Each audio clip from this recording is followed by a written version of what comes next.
1905 को अंग्रेज दौरे हुकूमत में बनने वाला रेलवे स्टेशन वीरानी का मंजर पेश करने लगा। ना ही ट्रेनें आती हैं और ना ही मुसाफिर। मकामी लोगों का कहना है कि इस रेलवे स्टेशन को बहाल करके इस इलाके की महरूमी को दूर किया जाए। तफसीलात शोरकोट से खालिद शहजाद की इस रिपोर्ट में। शोरकोट 1905 में अंग्रेज दौर में वरियांवाला रेलवे स्टेशन का संगे बुनियाद रखा गया। पाकिस्तान बनने के बाद भी वरियांवाला से मुख्तलिफ रेलगाड़ियां मुसाफिरों की आमदोरफ्त के लिए इस्तेमाल होती रहीं और शोरकोट से सरगोदा रीजन के दरमियान वरियांवाला रेलवे स्टेशन की आमदनी सबसे ज्यादा होती थी।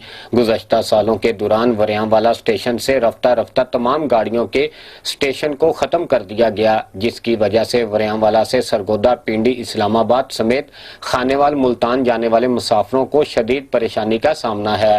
वरियांवाला 38 चकूक पर मुश्तमिल आबादी का इलाका है। यहाँ रेलवे स्टेशन 1905 में तमीर किया गया, जिस पे काफ़ी ट्रेनें चलती थीं। अब यहाँ इस ट्रैक पर कोई ट्रेन नहीं चलती। वरियांवाला में किसी गाड़ी का स्टाफ भी नहीं और ट्रेनें भी नहीं चलती। आला हुकाम वज़ीर आज़म इमरान खान से और शेख रशीद से हमारा मुतालबा है कि इस ट्रैक पर ट्रेनों को बहाल किया जाए, ताकि दूर दराज का सफ़र करने वाले और कारोबारी हजरात जो परेशान हैं उनकी परेशानियों को दूर किया जाए।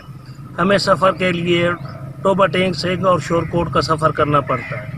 वरियांवाला के रहायशियों को दीगर शहरों में जाने के लिए मजबूरन झंग, शोरकोट या फिर टोबा टैक्सिंग जाना पड़ता है, जिसकी वजह से इलाका मकीनों के पैसे और वक़्त का ज़ाया होता है। इलाका मकीनों ने अरबाब इख्तियार से वरियांवाला रेलवे स्टेशन का बहाल करने का मुतालबा किया है। जी, अवाम ने वजीर आज़म पाकिस्तान इमरान खान और रेलवे वजीर शेख रशीद से मुतालबा किया है कि शोरकोट, वरियांवाला, झंग, सरगोदा तक जाने वाली गाड़ियों को बहाल किया जाए, ताकि अवाम को सहूलत मुयस्सर हो सके।